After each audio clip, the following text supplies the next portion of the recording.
Hello students, welcome back to our class.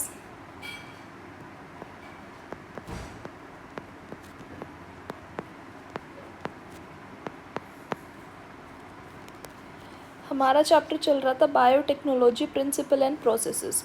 तो हमने पिछले चैप्टर में पिछली क्लास में हमने वेक्टर्स के बारे में किया था। हमने वेक्टर के बारे में सिर्फ एक ही वेक्टर डिस्कस किया था पिछली क्लास में, जो क्या था हमारा प्लाज्मिड या बैक्टीरियोफाज। जो ये होते हैं किसके अंदर एज ए वेक्टर यूज़ किए जाते हैं, बैक्टीरियल होस्ट के लिए। आज हम डिस्कस करेंगे एग्रोबैक्टीरियम ट्यूमिफेशियंस के बारे में और रेट्रोवायरस के लिए। Agrobacterium tumefaciens as a vector किस में यूज़ होता है, डाइकोट्स प्लांट में। और रेट्रोवायरस कहाँ यूज़ होता है, एनिमल होस्ट में।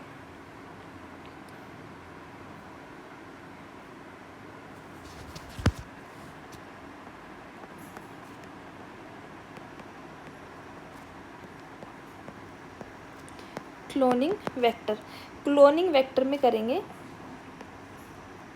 Agro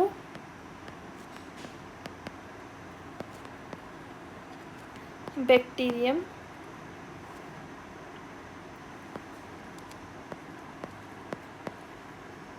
tumefaciens. देखो, जो एग्रोबैक्टीरियम ट्यूमिफेशियंस है वो क्या है, एक बैक्टीरिया है जो बहुत ज़्यादा पैथोजेनिक होता है डाइकोट प्लांट्स में। और क्या कोज करता है, क्राउन गोल डिजीज़ कोज करता है। क्राउन गोल डिजीज़ प्लांट के अंदर ट्यूमर फॉर्म कर देता है। कौन, एग्रोबैक्टीरियम ट्यूमिफेशियंस। इसीलिए हम क्या करते हैं, इस बैक्टीरिया को, ये जो बैक्टीरिया है इस बैक्टीरिया के अंदर जो ये डिज़ीज़ कोज करता है ना, उस डिज़ीज़ कोजिंग वाले पार्ट को डिलीट करके अपना जीन ऑफ इंटरेस्ट क्या कर देते हैं, इंसर्ट कर देते हैं। इसको हम समझेंगे। ये क्या है हमारा बैक्टीरिया। बैक्टीरिया के अंदर क्या प्रेजेंट है, प्लाज्मिड। प्लाज्मिड क्या था, सर्कुलर एक्स्ट्रा क्रोमोसोमल डीएनए, जिसके साथ हम छेड़खानी कर सकते हैं। ये जो प्लाज्मिड है ना, इस प्लाज्मिड का एक स्पेशल नाम है। इस प्लाज्मिड को हम कहते हैं टीआई प्लाज्मिड। टीआई प्लाज्मिड की फुल फॉर्म क्या है, ट्यूमर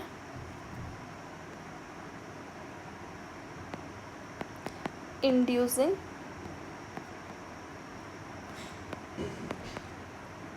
प्लाज्मिड। इसका मतलब क्या है कि जब ये किसी प्लांट के अंदर, डाइकोट प्लांट के अंदर ये बैक्टीरिया चला जाएगा उसकी रूट्स में, तो वहाँ क्या करता है, ट्यूमर बना देता है। अब ये टीआई प्लाज्मिड ट्यूमर बना कैसे पाता है, क्योंकि इसके पास क्या प्रेजेंट होता है, टी डीएनए। ये जो पोर्शन है ना, आई होप आप सबको दिख रहा होगा, ये क्या है आपका टी डीएनए। टी डीएनए जो क्या करता है, इन्फेक्ट करता है प्लांट को। यानी इसको हम क्या कह देते हैं, ट्रांसफर डीएनए।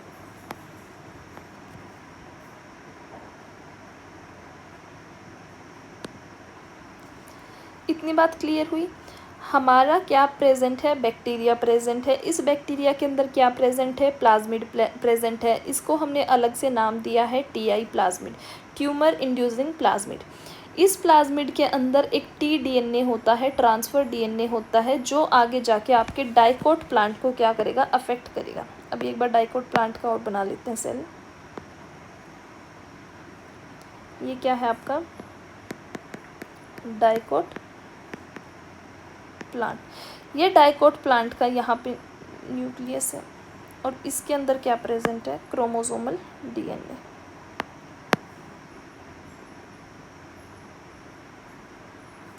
ठीक है। अब ये जो टीआई प्लाज्मिड है, जब ये डिजीज़ कोज करता है उस टाइम क्या होता है कि ये यहाँ से निकल के इस प्लांट के अंदर क्या कर जाएगा, एंटर कर जाता है। और इसके पास क्या प्रेजेंट है, अपना प्लाज्मिड पूरा का पूरा। और उस प्लाज्मिड के अंदर क्या प्रेजेंट है, टी डीएनए। टी डीएनए क्या है, ट्रांसफ़र डीएनए। यानी कि जो डिज़ीज़ कोज कर रहा है, कौन सी डिज़ीज़ कोज कर रहा है, क्राउन गोल डिजीज़ कोज कर रहे हैं। ठीक है, ये जो बैक्टीरिया है डाइकोट प्लांट के सेल के अंदर घुस गया और उसके बाद ये प्लाज्मिड इसके यहाँ आ गया और उसके बाद किस में एंटर कर जाता है, इसके क्रोमोसोमल डीएनए में एंटर कर जाता है। तो जो ये बैक्टीरिया है, this will transfer its T plasmid in dicot plant cell and insert its T DNA को क्या कर दिया, इंसर्ट कर दिया किसके अंदर, क्रोमोसोमल डीएनए के अंदर। And it hijack it's machinery, अब ये क्या कर लेगा, इसकी मशीनरी को क्या कर लेता है, हाईजैक कर लेता है। इट कंटिन्यूज माइटोसिस, क्या करेगा, माइटोसिस कंटिन्यू करेगा। माइटोसिस क्यों होती है, ताकि सेल का नंबर क्या हो, इंक्रीज हो।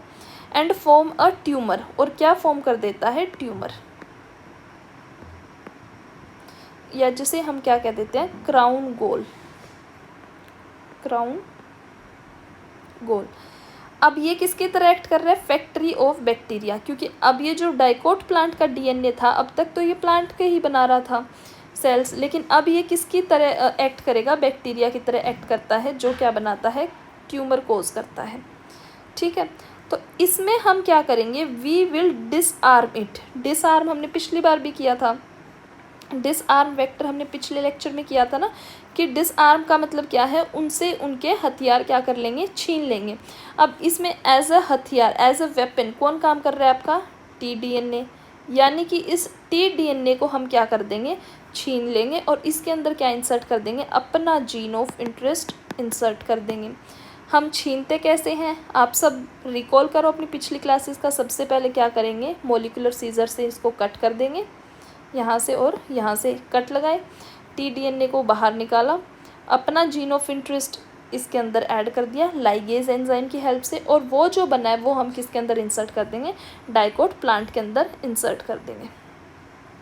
देखो कैसे करेंगे, इसमें हम करेंगे,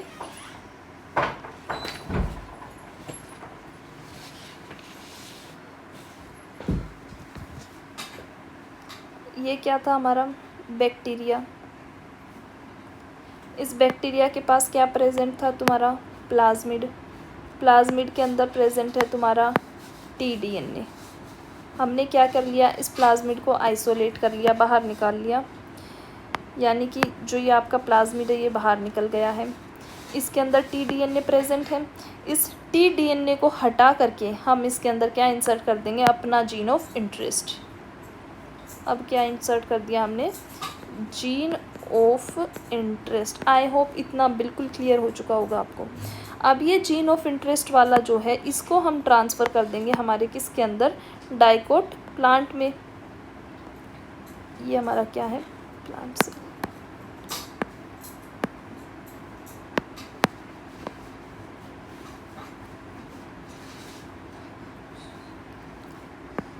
प्लांट सेल के अंदर ये क्या था हमारा, यहाँ पे nucleus.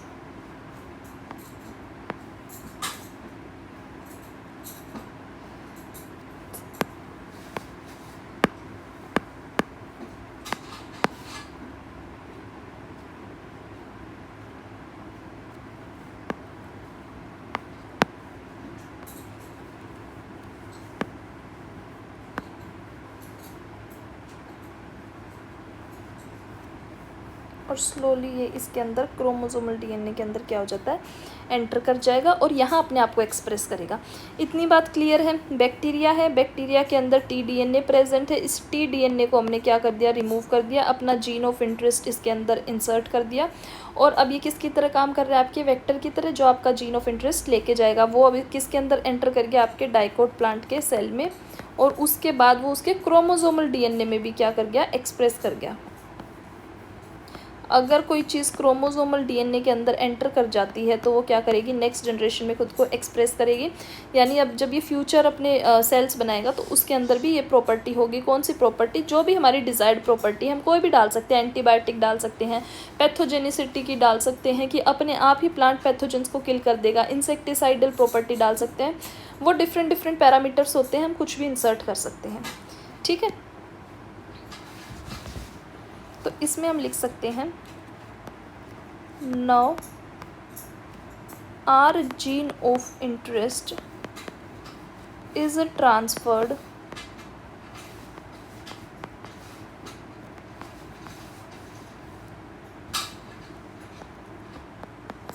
and it will make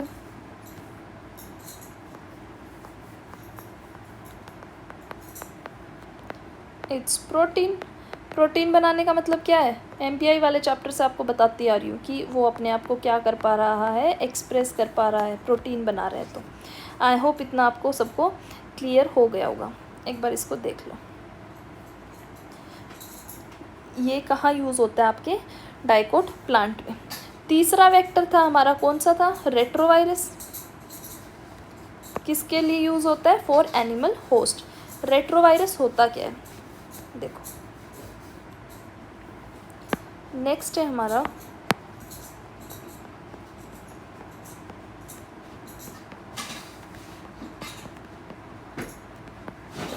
retrovirus. Retrovirus use होगा, यूज्ड इन एनिमल होस्ट। और किस में यूज़ करते हैं हम इसको, it is used in gene therapy. Gene therapy में इसको यूज़ करते हैं। जब हम बायोटेक के एप्लीकेशन वाला चैप्टर करेंगे ना, उसमें मैं आपको इसको डिटेल में बताऊंगी, क्योंकि ये फिर बहुत लंबा हो जाएगा, इसको अभी नहीं डिस्कस करेंगे। यूज्ड इन जीन थेरेपी, क्योंकि अभी हम सिर्फ वेक्टर यूज़ कर रहे हैं, तो एज अ वेक्टर कैसे काम करता होगा वो देख लेंगे सिर्फ। अब देखो, रेट्रोवायरस वैसे क्या होता है, जैसे जो आपके HIV होते हैं, इन सब में कौन एज अ होस्ट एक्ट करता है, आपका रेट्रोवायरस होता है। कैसे होता है, जैसे कि इसके अंदर जो इसका जेनेटिक मटेरियल होता है ना, वो क्या होता है, RNA होता है।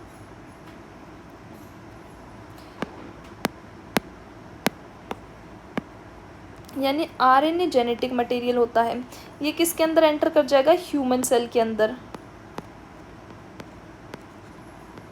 ठीक है, अब ह्यूमन सेल के अंदर एंटर करके ये क्या करता है, रिवर्स ट्रांसक्रिप्शन करता है। Reverse transcription. ट्रांसक्रिप्शन क्या होता है, DNA से जब RNA बनेगा उसको हम क्या कह देते हैं, ट्रांसक्रिप्शन। लेकिन जब उल्टा होता है कि RNA से हमें DNA बनाना पड़ रहा है, तो उसे हम क्या कह देते हैं, रिवर्स ट्रांसक्रिप्शन। तो यहाँ पे क्या है, RNA, यहाँ ये ह्यूमन सेल के अंदर एंटर किया, तो ये क्या करता है, ये RNA से क्या बनेगा, DNA बनाएगा। कौन सा, वायरल DNA। Viral DNA।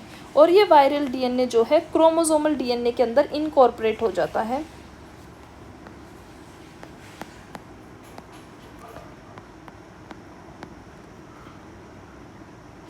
क्या हो जाएगा, इनकॉर्पोरेट हो जाएगा। यानी कि अब क्या कोज करेगा, डिजीज़ कोज करेगा, किल करेगा हमारे सेल्स को। तो ये इसके पीछे बेसिक प्रोपेगेंडा होता है। तो जीन थेरेपी में हम क्या करते हैं कि जो ये वायरल DNA होता है, इसकी जो डिजीज़ कॉजिंग वाली प्रॉपर्टी होती है उसको हम कट कर देते हैं और उसकी जगह अपना जीन ऑफ इंटरेस्ट डाल देते हैं कि वो वहाँ जाके हमारे सेल्स को किल करने की बजाय हमारे सेल्स को इम्यूनिटी प्रोवाइड कर दे। तो उस केस में हम किसको यूज़ करते हैं, वेक्टर रेट्रोवायरस को। इतना ध्यान रखना है बस अभी आपको। देखो नेक्स्ट आपके पास और आते हैं दो टाइप के, BAC और YAC।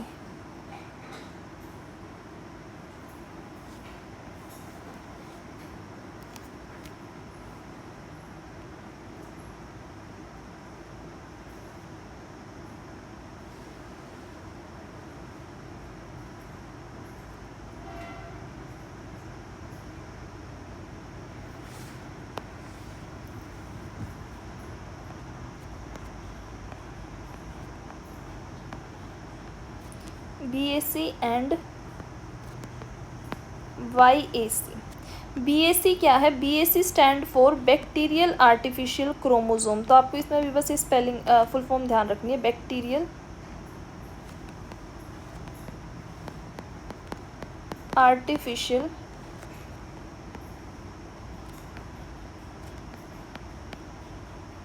क्रोमोसोम। और YAC क्या होता है, ईस्ट आर्टिफिशियल क्रोमोसोम।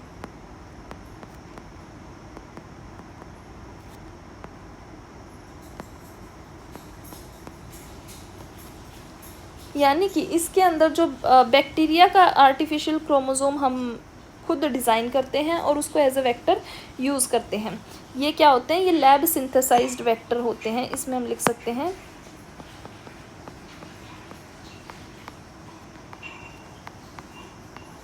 ये लैब सिंथेसाइज्ड है, ये नेचुरली नहीं मिले हमें, हमने लैब में इनको क्या किया है? सिंथेसाइज किया है। दोनों का एक मेजर डिफरेंस देख लेते हैं। बीएससी क्या है? लार्ज पीस ऑफ डीएनए को ट्रांसफ़र करने के लिए हमें किसकी ज़रूरत पड़ती है? बैक्टीरियल आर्टिफिशियल क्रोमोसोम की। तो इसमें आप लिख सकते हो large piece of DNA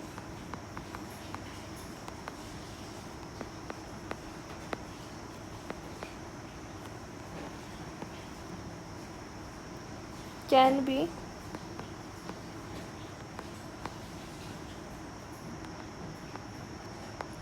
transferred to host. और जो ईस्ट वाला है ये क्या होता है? ये ट्रांसफ़र और क्लोनिंग के लिए कहाँ यूज़ होता है? जहाँ पे आपके यूकैरियोटिक ईस्ट सेल की जब बात आ जाती है। ठीक है,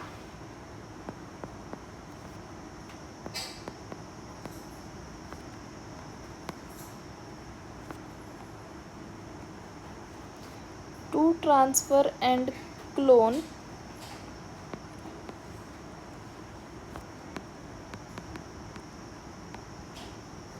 large piece of DNA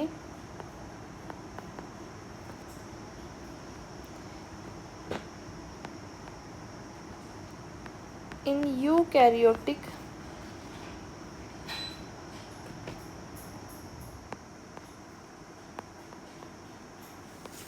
east cell. ये कहाँ यूज़ हुए थे? ये टर्म आपको, अगर आपने अभी एमबीआई वाला चैप्टर छुट्टियों में रिवाइज भी किया होगा तो आपको ध्यान होगा, वहाँ पे ह्यूमन जीनोम प्रोजेक्ट में आपने बीएसी और वाईएसी टर्म्स पढ़ी थी कि एज अ वेक्टर किसको यूज़ किया था? बैक्टीरियल आर्टिफिशियल क्रोमोसोम को और ईस्ट आर्टिफिशियल क्रोमोसोम को। तो ये किस में यूज़ हुए थे? ये यूज हुए थे हमारे ह्यूमन जीनोम प्रोजेक्ट में, हमारे ह्यूमन जीनोम की सीक्वेंसिंग करने में।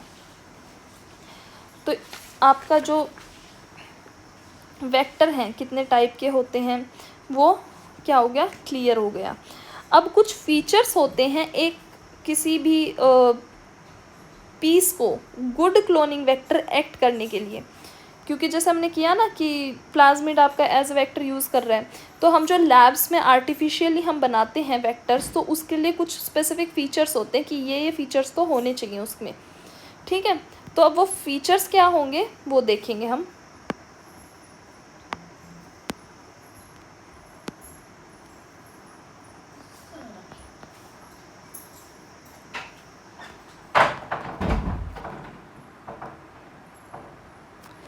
फीचर्स ऑफ गुड क्लोनिंग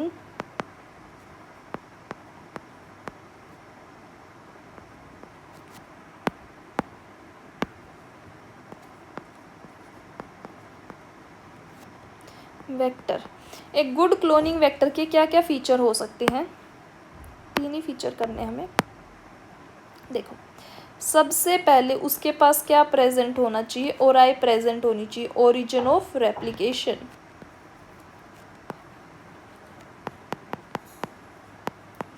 हमने एमबीआई वाले चैप्टर में किया था कि रेप्लिकेशन स्टार्ट कहाँ से होती है? आपके ओराई रीजन से स्टार्ट होती है सबसे पहले, और वो कौन सा होता है? 80 रिच सीक्वेंसेस होती हैं। यानी कि क्योंकि रेप्लिकेशन होगा तभी तो नेक्स्ट जनरेशन में, मतलब रेप्लिकेशन का मतलब क्या है कि एक डीएनए से नया डीएनए बनाना, कॉपी करना उसको, तो उसके लिए उसका कोई ओरिजिन, एक पर्टिकुलर साइट होनी चाहिए, वहीं से वो शुरू करता है। तो वैसे ही हमारे क्लोनिंग वेक्टर के भी क्या होनी चाहिए? ओरिजिन ऑफ रेप्लिकेशन होना चाहिए। फिर हमारे जो क्लोनिंग वेक्टर है उसके अंदर सेलेक्टेबल मार्कर्स होने चाहिए।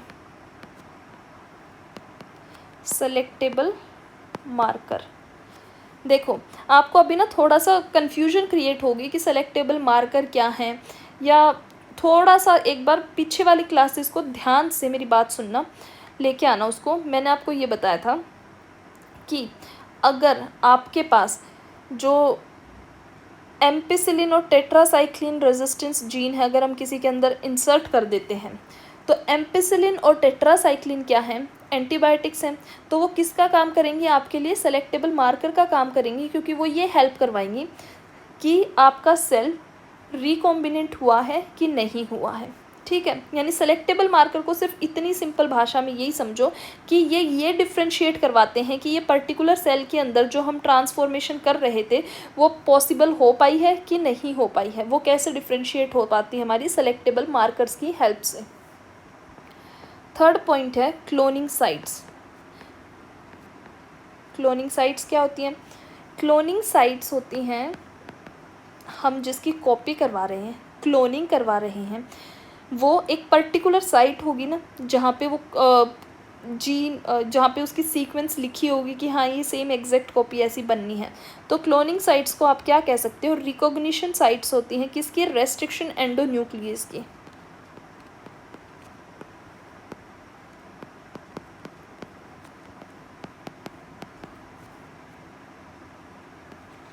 ऑफ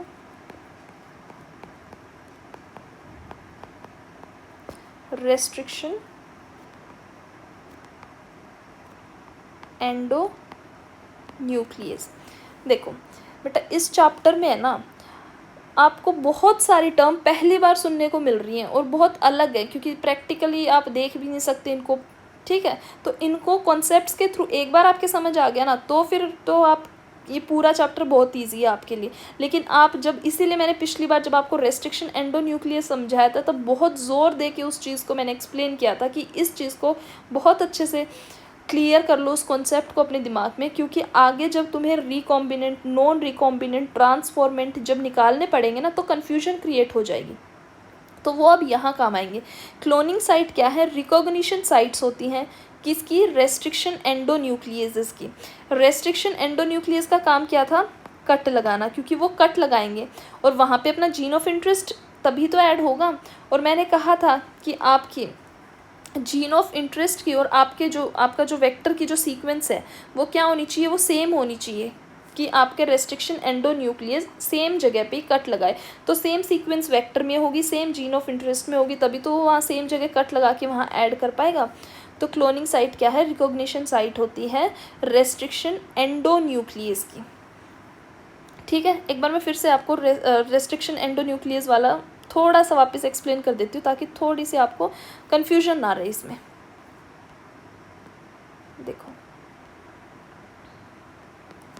मैंने क्या बताया था, HIND2 आपका क्या था? फर्स्ट रेस्ट्रिक्शन एंजाइम था जो आइसोलेट किया था। ठीक है, कैसे आइसोलेट करते थे हम? रेस्ट्रिक्शन साइट जो थी, पहले इसको हमने क्या किया? रिकॉग्नाइज़ किया था। सबसे पहले उसकी क्या थी? रिकॉग्निशन सीक्वेंस थी, यानी रिकॉग्नाइज़ किया कि इस पर्टिकुलर सीक्वेंस में हमें क्या करना है? कट लगाना है। अब उसको रिकॉग्नाइज़ करने के बाद जहाँ हम पर्टिकुलर एरिया में कट लगाते हैं उसको क्या कहा था? Restriction site. तो अब वही रेस्ट्रिक्शन साइट क्या है? जैसे ये क्या है? रेस्ट्रिक्शन साइट्स हैं, यही क्या हो जाएंगी? क्लोनिंग साइट हो जाएंगी आपके वेक्टर की, कि आगे जाके फ्यूचर में भी वहीं से आपकी क्या बनेंगी? कॉपीज बनेंगी। यही इसमें हम कह रहे हैं। क्लोनिंग साइट क्या होती है? रिकॉग्निशन साइट होती है रेस्ट्रिक्शन एंडोन्यूक्लियस की, ताकि वो पहचान सके। अभी थोड़ा सा, बस थोड़ा सा और रुको, बस 1-2 डायग्राम के बाद आपको अच्छे से क्लियर हो जाएगा। ठीक है, देखो जो आपका ओरिजिन ऑफ रेप्लिकेशन है वो क्या डिसाइड करता है बच्चों? वो डिसाइड करता है आपका copy number. Decides copy number की, मतलब कितनी कॉपीज होनी है वो कौन डिसाइड करेगा? आपका origin of replication, Orai decide करता है। नेक्स्ट आपका सेलेक्टेबल मार्कर, इसको हम करेंगे एक बार फिर से डिटेल में।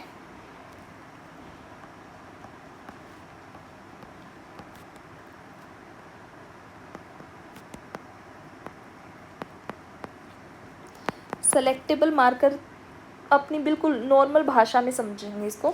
सेलेक्टेबल मार्कर वो होते हैं जो हमें ये डिफ्रेंशिएट करवाते हैं कि हमारा सेल ट्रांसफॉर्म हुआ है कि नहीं हुआ है। इतनी बात बैठी दिमाग में। ट्रांसफॉर्म हुआ है कि नहीं हुआ है, इसका मतलब ये होता है, ट्रांसफॉर्मेशन क्या बताया था मैंने? The process of Uptake of foreign DNA। कोई भी सेल फॉरेन DNA को अपटेक कर पा रहा है उसे हम क्या कह रहे थे? ट्रांसफॉर्मेशन। यानी कि सेलेक्टेबल मार्कर हमें ये बताएंगे कि जो हम जीन ऑफ इंटरेस्ट डालना चाह रहे थे हमारे सेल में, क्या वो डल गया है कि नहीं डला है। ठीक है,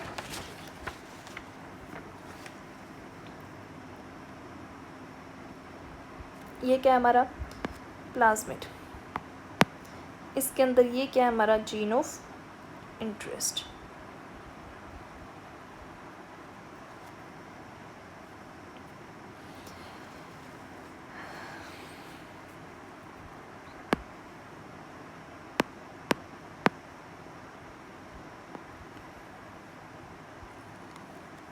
ये दोनों क्या है हमारे होस्ट सेल।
देखो, इसमें हमने अब तक ये सब समझ लिया था कि जीन ऑफ इंटरेस्ट डालना कैसे है। उसको अब हम ग्रो करवाएंगे ना, किसी के अंदर डालेंगे, तो उसको ग्रो करवाने के लिए हमें क्या करनी पड़ती है, हमें प्लेटिंग करनी पड़ती है। सबसे पहले तो प्लेटिंग का मतलब क्या है कि वो पर्टिकुलर प्रॉपर्टी उसके अंदर चेक करवानी होगी। देखो, ये क्या है हमारा जीन ऑफ इंटरेस्ट, ये हमारा प्लाज्मिड था, ये हमारा जीन ऑफ इंटरेस्ट हमने डाल दिया। मैंने आपको सबसे पहली क्लास में ये बताया था कि हम बहुत सारी बार ट्राई करते हैं इस होस्ट सेल के अंदर डालने के लिए। बताई थी ना आपको कि सबसे पहले आप सेल वॉल को डिग्रेड कर दोगे काइटिनेज से, अगर फंगस की है तो, या फिर लाइजोजाइम यूज़ करोगे बैक्टीरिया की है तो। उस तरीके से हमने बहुत मुश्किल से इसको इसके अंदर तो डलवा दिया, लेकिन अब ये इसके अंदर जाने के बाद भी वो उसके मतलब उसके अंदर एक्सप्रेस भी करे, तो उस चीज़ को चेक करने के लिए हम क्या यूज़ करते हैं, सेलेक्टेबल मार्कर का यूज़ करते हैं। और जिसके अंदर वो एक्सप्रेस कर लेगा, मतलब नेक्स्ट जनरेशन में कॉपीज़ बना लेगा, तो उसको हम क्या कह देते हैं, ट्रांसफॉर्मेंट। जिसके अंदर वो नहीं कर पाता अपने आप को इनकलकेट, उसको हम क्या कह देंगे, नॉन ट्रांसफॉर्मेंट। तो इसमें नॉन ट्रांसफॉर्मेंट मैंने इसीलिए लिखा है कि ये जीन ऑफ इंटरेस्ट वाला इसके अंदर तो बहुत अच्छे से चला गया है और इसके अंदर नहीं गया है। अब हमें ये कैसे पता चलता है कि ये इसके अंदर चला गया या ये इसके अंदर नहीं गया, ये कैसे पता चलता है हमें, जो ये हमने जीन ऑफ इंटरेस्ट डाला है ना, जो हम वेक्टर डिज़ाइन करेंगे, हमने ये सारी प्रॉपर्टीज़ हम किसकी पढ़ रहे हैं, हम एक अच्छा क्लोनिंग वेक्टर खुद डिज़ाइन करें उसकी प्रॉपर्टीज़ पढ़ रहे हैं। तो उस वेक्टर के अंदर हम खुद से ऐसे सेलेक्टेबल मार्कर की सीक्वेंसेस डाल देते हैं कि अगर उनके अंदर छेड़खानी हो, हमें पता होता है पहले से हमने कौन सी डाली है, उसके अंदर छेड़खानी हो तो वो वाली प्रॉपर्टी एक्सप्रेस नहीं करेगा।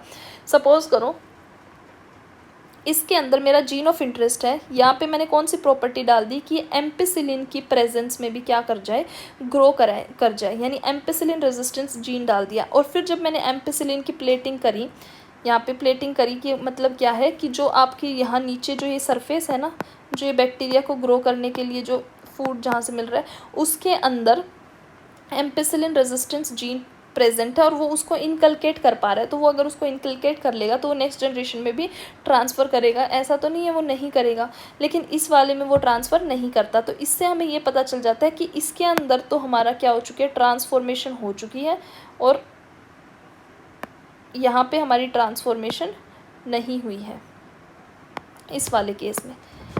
इतना क्लियर है? यानी कि हम कह सकते हैं कि सेलेक्टेबल मार्कर में हम ऐसा जीन डाल देते हैं जो आगे जाके हमें हेल्प कर सके कि सेल ट्रांसफॉर्म हुए हैं कि नहीं हुए हैं। Therefore they are selectable marker, we want to select whether they are transformed or not. अब जो ज़्यादातर सेलेक्टेबल मार्कर्स होते हैं वो क्या होते हैं, वो एंटीबायोटिक रेजिस्टेंस जीन ही होते हैं। यही बात मैं आपको बार बार समझाने की कोशिश कर रही हूँ। जो आपके सेलेक्टेबल मार्कर होते हैं वो क्या होते हैं, एंटीबायोटिक रेजिस्टेंस जीन। कि मतलब अगर वो प्रेजेंट है तो उस एंटीबायोटिक के प्रेजेंस में ग्रो करेगा, अगर उसके अंदर छेड़खानी कर दी तो वो उसकी प्रेजेंस में ग्रो नहीं करेगा। इतनी बात क्लियर है। चलो नेक्स्ट प्रॉपर्टी हम करते हैं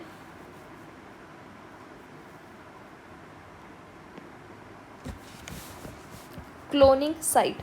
थर्ड प्रॉपर्टी यही लिखी थी ना, क्लोनिंग साइट। देखो जो रिकॉग्निशन साइट्स होती हैं उनको हम क्या कह देते हैं, क्लोनिंग साइट्स। अब वेक्टर के पास बहुत कम या फिर सिर्फ एक रिकॉग्निशन साइट होनी चाहिए एक रेस्ट्रिक्शन एंजाइम के लिए। इस बात का मतलब क्या है,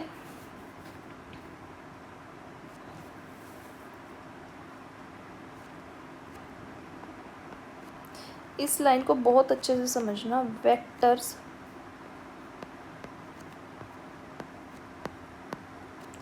needs to have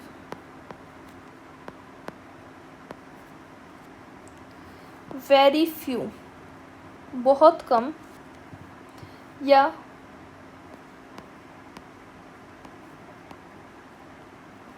preferably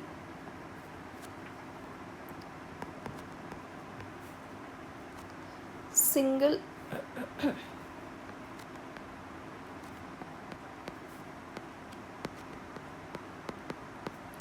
recognition site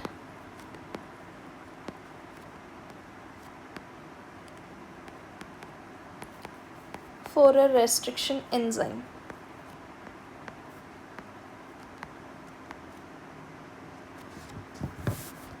देखो इस लाइन को समझने की कोशिश करना कि वेक्टर के पास बहुत कम या फिर सिर्फ एक ही रिकॉग्निशन साइट होनी चाहिए। क्यों ऐसा, क्योंकि मैंने आपको क्या बताया था, रेस्ट्रिक्शन एंजाइम की जो रिकॉग्निशन साइट होती है वहाँ पे वो क्या प्रोड्यूस करती है, कट प्रोड्यूस करती है। इसका मतलब उसको काटती है। अब अगर मान लो एक वेक्टर के पास बहुत सारी रिकॉग्निशन साइट हो गई, इसका मतलब क्या है कि बहुत सारी जगह क्या लग जाएगा, कट लग जाएगा। अगर कट लग गया तो बहुत सारी क्या बन जाएंगी, फ्रेगमेंट्स बन जाएंगे। हम ऐसा नहीं चाहते ना कि हमारे डीएनए की हमारा जो वेक्टर है उसके बहुत सारे टुकड़े हो जाए। हम चाहते हैं कि एक ही जगह बस हम कट लगाएं, उसमें अपना जीन ऑफ इंटरेस्ट डाल दें, उसी से हमारा काम चल जाए, हमें बहुत सारे कट ना लगाने पड़े। ठीक है, तो इसका हम रीज़न लिख सकते हैं Y.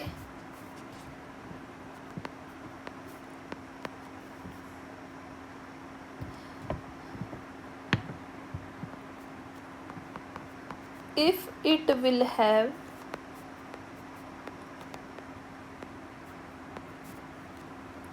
many recognition sites,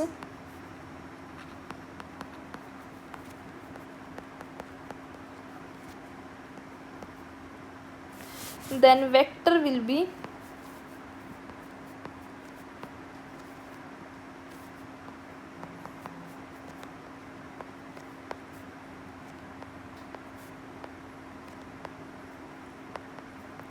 vector क्या हो जाएगा, फ्रेगमेंटेड हो जाएगा।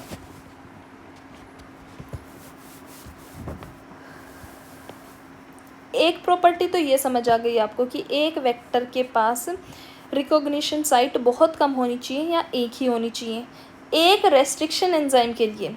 लेकिन वहीं दूसरी ओर हमारे क्लोनिंग वेक्टर की बहुत सारी रिकॉग्निशन साइट्स होनी चाहिए डिफरेंट रेस्ट्रिक्शन एंजाइम्स के लिए। इस बात का मतलब क्या है कि जो ये रेस्ट्रिक्शन एंजाइम है, ये सिर्फ मैं एक की बात कर रही हूँ, सपोज ये एक ही है, कौन सा, EcoR1 वाला ही ले लेते हैं, GAATTC। ठीक है, अब जो GAATTC था इसकी सिर्फ, जैसे इसके पास एक ही क्या है, रिकॉग्निशन साइट है, ये रही, यानी इस वेक्टर के अंदर सिर्फ एक ही प्रेजेंट होनी चाहिए एक रेस्ट्रिक्शन एंजाइम के लिए। लेकिन हम चाहते हैं हमारे वेक्टर के अंदर जो हम डिज़ायर्ड है ना, उसके अंदर अलग अलग रेस्ट्रिक्शन एंजाइम्स के लिए अलग अलग प्रेजेंट होनी चाहिए। जैसे EcoR1 के लिए हो गई, EcoR1 के लिए एक होनी चाहिए, एक होनी चाहिए HindII के लिए, एक होनी चाहिए HindIII के लिए, इसका मतलब क्या है, ये हिंट 2 हिंट 3 क्या लिख रही हूँ, अलग अलग रेस्ट्रिक्शन एंजाइम्स लिख रही हूँ कि हम ज़्यादा से ज़्यादा कट लगा सकें, ज़्यादा से ज़्यादा हमें जब जिसकी ज़रूरत हो हम उसको यूज़ कर सकें। यानी इस पॉइंट से हमारे 2 इम्पॉर्टेंट पॉइंट्स निकल के आते हैं। पहला, वन रिकॉग्निशन साइट,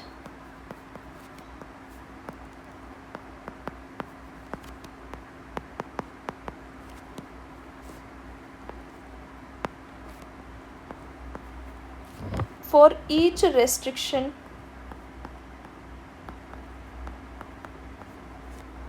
endonuclease।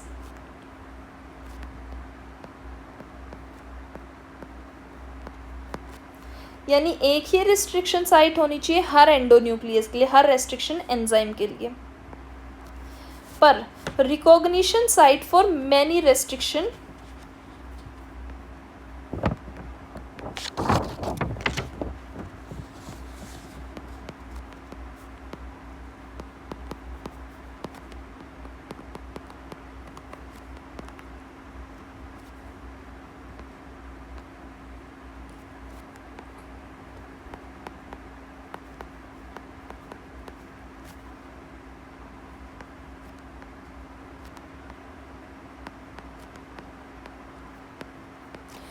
पर अलग अलग रेस्ट्रिक्शन एंडोन्यूक्लियस के लिए डिफरेंट रेस्ट्रिक्शन साइट्स भी प्रेजेंट होनी चाहिए, ताकि हम ज़्यादा से ज़्यादा क्या कर सकें, उसके अंदर कट प्रोड्यूस कर सकें। इतनी बात क्लियर है।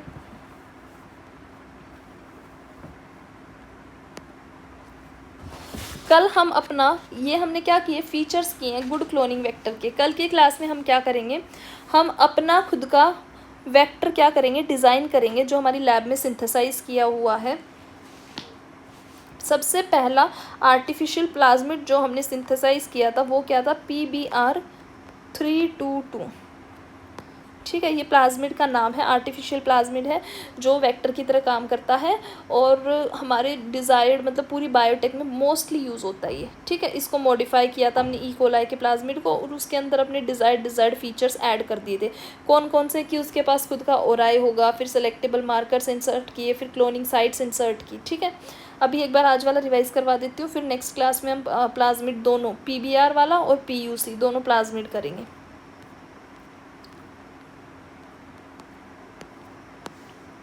आज हमने कौन सा वाला किया था, एग्रोबैक्टीरियम ट्यूमिनिफेशियंस, जो किसकी तरह काम कर सकता है, आपके वेक्टर की तरह। कैसे करता है, हमने क्या लिया, बैक्टीरिया लिया। एक बैक्टीरिया था जो आपके डाइकोट प्लांट्स में एक डिजीज़ कॉज करता था, उस डिजीज़ का नाम था क्राउन गोल डिजीज़। उसमें क्या होता था, प्लांट के अंदर रूट्स में बहुत सारे ट्यूमर बन जाते थे और धीरे धीरे वो प्लांट को क्या करता था, किल करता था। वो क्यों करता था, क्योंकि उसके पास TI प्लाज्मिड प्रेजेंट था। TI प्लाज्मिड के अंदर tDNA प्रेजेंट था, जो मेन कॉजेटिव डिजीज़ का जो जीन है रिस्पॉन्सिबल, उसको ट्रांसफ़र करने में हेल्प करता था। हमने क्या किया, इस tDNA को ही क्या कर दिया, यहाँ से मतलब जो डिजीज़ कॉजिंग प्रॉपर्टी थी वो हटा दी और इसके अंदर अपना क्या इंसर्ट कर दिया, जीन ऑफ इंटरेस्ट ऐड कर दिया। देखो ये जैसे इसके अंदर जाता था, डाइकोट प्लांट के क्रोमोसोमल DNA में चला जाता था, आपका tDNA हाईजैक कर लेता था इसकी मशीनरी को, हम माइटोसिस करता था और ट्यूमर बना देता था। हमने क्या किया, इसको कट कर दिया, जीन ऑफ इंटरेस्ट डाल दिया इसके अंदर। अब ये क्या गया, क्रोमोसोमल DNA के अंदर चला गया। अब जीन ऑफ इंटरेस्ट हम कुछ भी डाल सकते हैं जो क्या करेगा, जो हमारी डिज़ायर्ड प्रॉपर्टी को इस प्लांट के अंदर एक्सप्रेस करवाएगा। वो हम कोई भी ले सकते हैं, पैथोजेनेसिटी भी ले सकते हैं, इंसेक्टिसाइडल प्रॉपर्टी भी ले सकते हैं, एंटीबायोटिक प्रॉपर्टी भी ले सकते हैं। ठीक है, दूसरा हमने आज किया रेट्रोवायरस। ये कहाँ पे यूज़ होता है, ये एनिमल होस्ट में यूज़ होता है और इतना ही पढ़ना है बस इसमें कि ये जीन थेरेपी में यूज़ होता है। रेट्रोवायरस के बारे में थोड़ा सा मोटा मोटा बता दिया, जो आप ह्यूमन हेल्थ और डिजीज़ वाले में करेंगे। उसमें क्या होता है कि RNA होता है रेट्रोवायरस में, जेनेटिक मटेरियल। ठीक है, ये ह्यूमन सेल के अंदर एंटर करके रिवर्स ट्रांसक्रिप्शन करता है। रिवर्स ट्रांसक्रिप्शन का मतलब क्या है, RNA से DNA बनना, और क्या बना देगा आपका वायरल DNA। जब वायरल DNA बन गया, वो किसके अंदर चला जाएगा, क्रोमोसोमल DNA के अंदर, और आपके सेल्स को क्या करता है, किल करता है। फिर हमने आर्टिफिशियल वेक्टर बनाने की ट्राई किया हुआ है और हमने क्या बनाया, हमने बनाया BAC और YAC, बैक्टीरियल आर्टिफिशियल क्रोमोसोम और ईस्ट आर्टिफिशियल क्रोमोसोम। ये क्या है, लैब सिंथेसाइज्ड वेक्टर्स हैं। ये इसमें क्या कर सकते हैं हम, लार्ज पीस ऑफ DNA को हम ट्रांसफ़र कर सकते हैं होस्ट के अंदर, और ये हमने यूज़ कहाँ किया था, ह्यूमन जीनोम प्रोजेक्ट में, HGP में। ठीक है, ह्यूमन जीनोम प्रोजेक्ट क्या था, जिसके अंदर हमने पूरे ह्यूमन जीनोम की सीक्वेंसिंग करवाई थी, सारे के सारे क्रोमोसोम्स की। फीचर्स क्या है गुड क्लोनिंग वेक्टर के, क्योंकि देखो अब हमें वेक्टर खुद बनाना है, तो हम वेक्टर कैसा बनाएंगे उसके लिए सबसे पहले हमें फीचर्स देखने हैं कि और उसका क्या होना चाहिए, ओरिजिन ऑफ रेप्लिकेशन होना चाहिए, ओराई होना चाहिए, क्योंकि वो क्या डिसाइड करता है, कॉपी नंबर डिसाइड करता है कि एक बार के डिवीजन में कितनी कॉपीज़ वो प्रोड्यूस करेगा। दूसरा सेलेक्टेबल मार्कर्स होने चाहिए। सेलेक्टेबल मार्कर्स क्या हैं वो हमने डिटेल में किए हैं। सेलेक्टेबल मार्कर्स क्या होते हैं, जो आपको ये हेल्प करवाते हैं कि आपका जो आप जीन ऑफ इंटरेस्ट डालना चाह रहे थे वो आपका ट्रांसफॉर्म हुआ है कि नहीं हुआ है। हम इसमें ऐसा जीन डाल देते हैं जो आगे जाके हमें हेल्प कर सके कि सेल ट्रांसफॉर्म हुए हैं कि नहीं। जैसे हम इसमें कौन सा जीन डाल देंगे, एंटीबायोटिक रेजिस्टेंट जीन डाल देंगे, वो एम्पिसिलिन का भी डाल सकते हैं, टेट्रासाइक्लिन का भी डाल सकते हैं। फिर जब उसकी प्रेजेंस में ग्रो करवा के देखेंगे तो जिसके प्रेजेंस में वो ग्रो कर गया मतलब उसके अंदर क्या हो चुकी है, ट्रांसफॉर्मेशन हो चुकी है। जिसकी प्रेजेंस में वो ग्रो नहीं करेगा इसका मतलब वहाँ क्या हुआ है, वहाँ नॉन ट्रांसफॉर्मेंट है। ठीक है, अगली तीसरी थी हमारी property cloning site. Cloning sites क्या होती हैं, आपकी रिकॉग्निशन साइट्स ही होती हैं रेस्ट्रिक्शन एंडोन्यूक्लियस की, यानी कि वेक्टर्स के पास बहुत कम या फिर सिर्फ एक ही क्या होनी चाहिए, रिकॉग्निशन साइट होनी चाहिए। क्योंकि रिकॉग्निशन साइट को देख के उसको पहचान के वहाँ पे आपका रेस्ट्रिक्शन एंजाइम क्या करता है, कट लगाता है। तो हम चाहेंगे सिर्फ एक ही हो या बहुत कम हो, क्योंकि अगर ज़्यादा होंगी तो आपके वेक्टर की क्या हो जाएंगी, फ्रेगमेंट्स हो जाएंगी, जो हम नहीं चाहते। हम चाहते हमारा वेक्टर हरा भरा रहे, उसके टुकड़े ना हों। लेकिन हम ये भी चाहते हैं कि एक जो वेक्टर हम डिज़ाइन कर रहे हैं उसके अंदर मल्टीपल रेस्ट्रिक्शन एंजाइम्स की साइट्स हों, मल्टीपल रेस्ट्रिक्शन एंजाइम्स की रिकॉग्निशन साइट्स हों। आज आप मेरे को कमेंट में रिकॉग्निशन साइट